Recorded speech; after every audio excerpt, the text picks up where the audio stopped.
I'd imagine this. A boy stands at the edge of a frozen river in northern Ontario, January. The kind of cold that makes your lungs ache just breathing.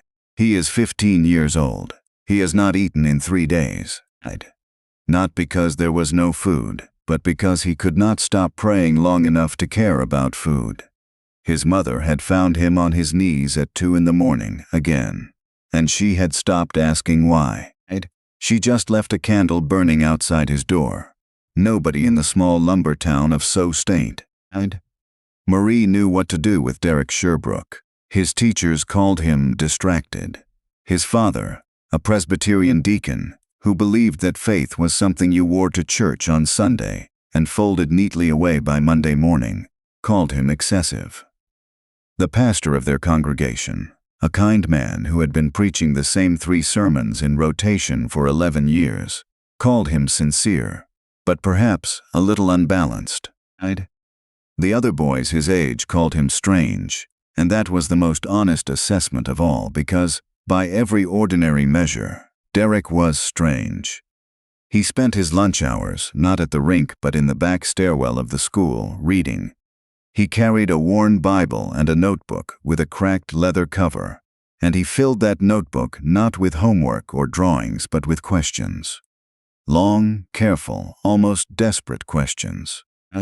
Questions like, is it possible that everything I have been told about God is only the outer edge of something far larger? And, why does the book of Acts read like a fire that someone, somewhere, had quietly decided to put out? He was not a troublemaker. He was not rebellious. He was, in the truest sense, hungry. And hunger in a person who has no idea what they are hungry for is one of the most disorienting things in the world. His father wanted him to study law. His mother wanted him to be happy. Derek Sherbrooke wanted something that he could not name yet, and that unnamed wanting would drive him to the far edges of the British Empire, into jungles and prisons and throne rooms, into the presence of kings who would threaten his life and crowds who would try to tear him apart, and into the company of a quiet, inexhaustible presence that he would spend the rest of his days trying to describe to people who had never felt it. But that was later. In the winter of 1887, he was just a boy standing by a frozen river, not knowing yet that the cold and the hunger and the questions were not problems to be solved. They were the shape of a life being formed. He had come across a small book passed to him by the wife of a Methodist circuit preacher who had stopped in Sault Ste. Marie for one night and left before dawn. The book was a journal, handwritten, belonging to a missionary who had died in China 20 years earlier. Derek read it in a single sitting on the floor of his room, with the candle burning low. By the time he finished, something had shifted in him that would never fully shift back. The missionary described not the adventure of foreign lands but the texture of prayer, the weight of it, the way it sometimes felt like pushing against a locked door, and the way it sometimes felt like the door was not locked at all, had never been locked, and you had only to push. He described moments of what he called absolute clarity, when the presence of God was not a theological concept, but as immediate and undeniable as the floor beneath your feet. Derek read that and set the book down and sat very still for a long time. What are you doing, he thought, with the ordinary invisible hours of your life? It was not a comfortable question. He was 15.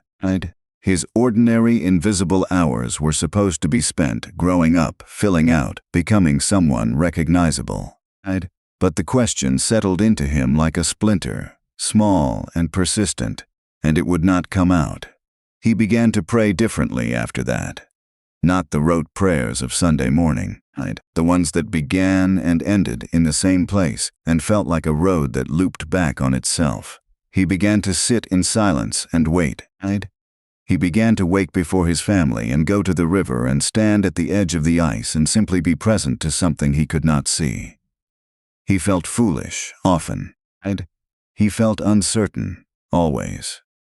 But underneath the foolishness and the uncertainty there was something steady, something that did not move when everything else moved. And he had learned enough by then to know that you do not walk away from the thing that does not move. His father gave him an ultimatum the spring he turned 17. The choice was simple: the University of Toronto, law, a respectable future. Or this, waving his hand at the notebooks, the silences, the early mornings, all of it. Derek stood in the kitchen of their house on Bay Street and looked at his father, a man he loved and respected, a man who had worked himself half to death to give his family something solid, and he said, quietly and without drama, that he did not think he could stop. His father did not speak to him for 6 weeks. Those 6 weeks were among the loneliest of Derek's life, and also, oddly, among the most formative. He took work at the mill. He saved money. He wrote letters to mission organizations in Toronto and received polite rejections. He was too young. He had no formal theological training. He had no sponsoring church. One letter, from a denominational secretary who had clearly not read Derek's letter carefully, informed him that the mission fields of Asia required men of proven character and established faith, and that a young man from Northern Ontario with no credentials and no experience would be, frankly, more of a burden than a help. Derek read that letter 3 times. Then he folded it and put it in his notebook, beside the page where he had written, in capital letters, the question from the Missionary's journal. What does it look like when one avariable person changes the spiritual geography of an entire nation? He was not offended by the rejection. He was clarified by it. Some people are crushed by being told they are not enough, and some people are quietly, stubbornly refined. Derek Sherbrooke was the second kind. He understood, in a way he could not have articulated to the denominational secretary, that the credential he was being asked to produce was not something any institution could issue. It was being produced in him, slowly, in the mill and the mornings by the river and the silence of those 6 weeks. The hidden always precedes the visible. He did not have that language yet, but he had the experience of it, and experience without language is often the most durable kind of knowing. His father came around by midsummer, not dramatically, not with an apology, but in the way that stubborn and loving fathers sometimes do, by simply returning to the table and passing the bread without saying anything about it. One evening in August, sitting on the back steps watching the sun go down over the lake, his father said, without looking at him, that he supposed Derek had always known his own mind. Derek said nothing. His father said that he hoped whatever Derek was going to do, he would do it properly. Derek said he would try. They sat together until the light was gone, and that was enough. He was 21 when he finally sailed. Not to China as it turned out, but to India, under the auspices of a small interdenominational mission society based in Hamilton, Ontario. That was willing to take a young man with no credentials but an obvious and serious commitment and put him to work in the Punjab. He arrived in Lahore in the spring of 1893, sick from the voyage and overwhelmed by the heat and the noise and the sheer density of a city that seemed to have been built in every direction at once without any plan beyond survival. He stood at the edge of the bazaar on his first morning and thought, with perfect honesty, that he had no idea what he was doing there. That honesty was, it would turn out, his greatest asset. Because Derek Sherbrooke did not arrive in India with a program. He did not arrive with a system, or a schedule, or a theological framework designed to be applied to the population like a template.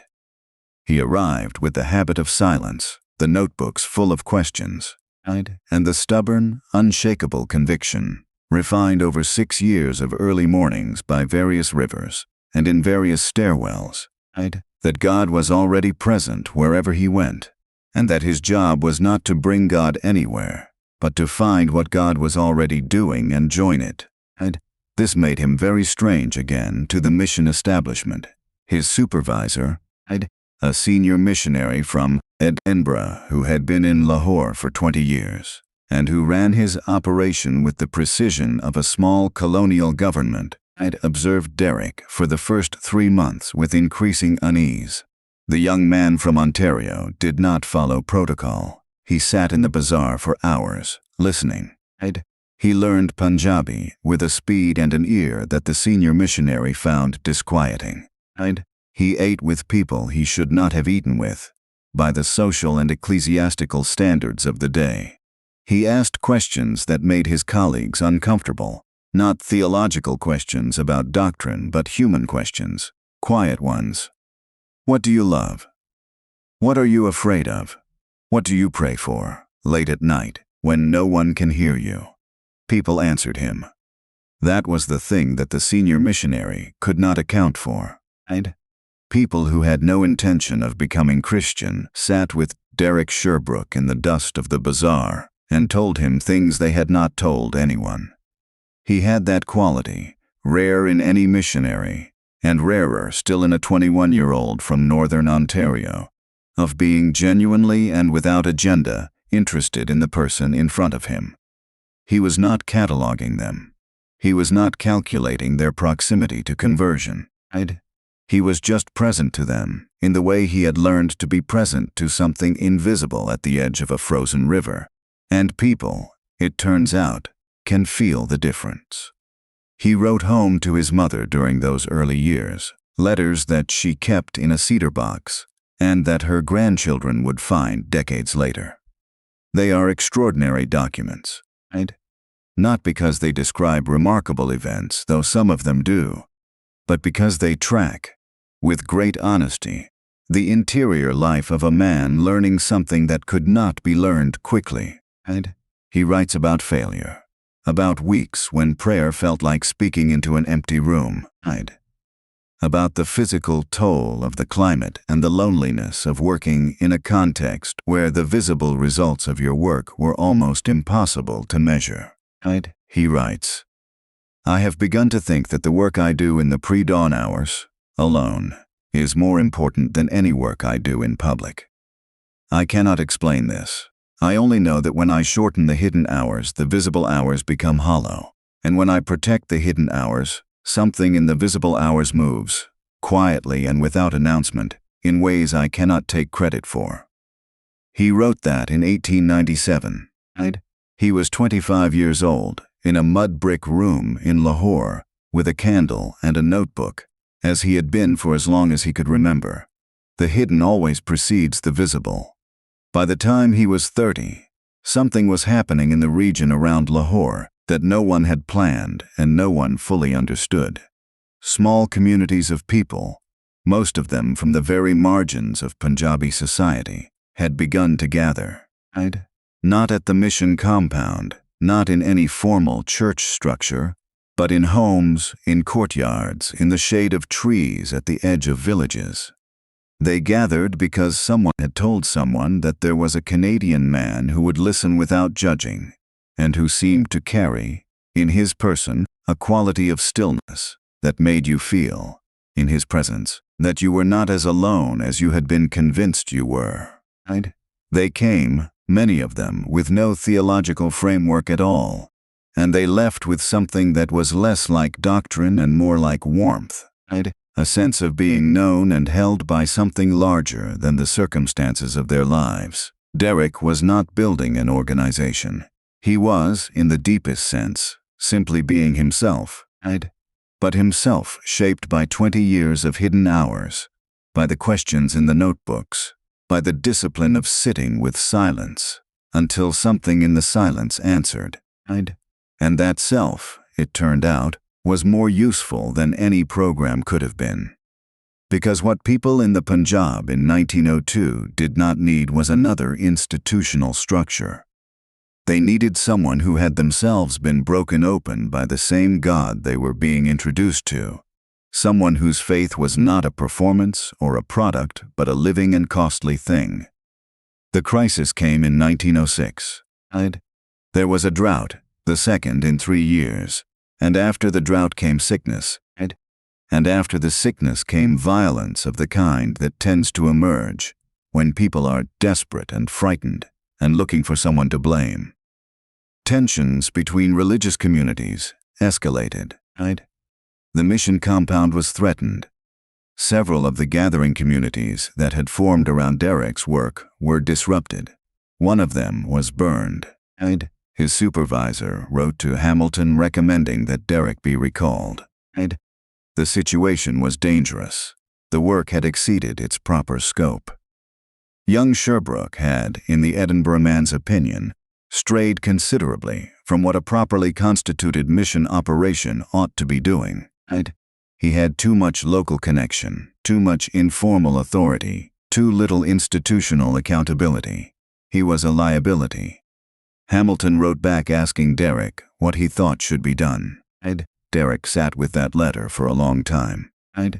Then he walked, alone, for several hours through the parts of Lahore that were most damaged and most frightened. He sat with families who had lost things. He listened. He came back to the compound in the evening and wrote to Hamilton, "I think we stay. Not because we are brave, but because to leave now would confirm what the people here most fear, which is that love is conditional and presence is temporary. We did not come here to be safe. We came to be present." He stayed. What happened over the next several years is the part that is hardest to explain without making it sound either miraculous in a sensational way or purely sociological, in a way that diminishes what it actually was. The truth is probably that it was both, or that those two categories were never as separate as we tend to assume. The communities that had scattered began, quietly, to reconstitute. Not because anyone organized them, because the people in them had experienced something in the years of Derek's presence that had, in some real sense, changed the structure of their interior lives. They had learned to sit with silence. They had learned to bring their questions without demanding immediate answers. They had learned, from a Canadian boy who had stood at the edge of a frozen river at 15 with no credentials and no program, that the hidden hours were not empty, and that the invisible work was never wasted. By 1910, the network of communities that had grown, without planning, out of Derek Sherbrooke's years of hidden presence in the Punjab, had touched 6 districts and involved thousands of people. He had not built an institution. He had not founded a denomination. He had, over 20 years of ordinary invisible days, created a geography of trust. A landscape in which something could move that could not have moved in the absence of that trust. He returned to Canada once, in 1912. For the first time in 19 years he was 40 years old. His hair had gone gray at the temples, and he was thinner than his mother remembered, and he moved differently. More slowly, with the quality of someone who had learned not to waste motion. He stood in the kitchen of the house on Bay Street, the same kitchen where he had told his father he could not stop, and he was quiet for a long time. His mother made tea. His father, retired now, sat at the table and looked at his son, and said nothing because there was nothing adequate to say. He gave 3 talks while he was in Canada, at churches in Toronto and Hamilton and Ottawa. He was not a polished speaker. He did not have the rhetorical fire of the great revival preachers of his generation. What he had was something quieter and, to the people who heard him, more unsettling. The quality of someone who had actually been somewhere and actually seen something, and was now reporting back with complete honesty, including about the parts that were hard, and the parts that had not worked, and the parts he still did not understand. People came away from those talks not electrified but disturbed, in the best sense, the sense of having been pushed off a comfortable position, and not yet having found a new one. One woman who heard him in Toronto wrote in her diary that evening, "He spoke as though the Holy Spirit were not a doctrine to be defended, but a person he had been traveling with for 20 years. I do not know what to do with that. I find I cannot simply put it down." He went back to India in the autumn of 1912, and he did not return to Canada again. He worked for another 23 years, the last decade of his life, from 1925 until his death in 1935, was spent largely in correspondence and in the training of others, men and women, Indian and occasionally Canadian or British, who had caught something of the pattern he had spent his life embodying. Not the system, because there was no system. The pattern, the discipline of the hidden hours,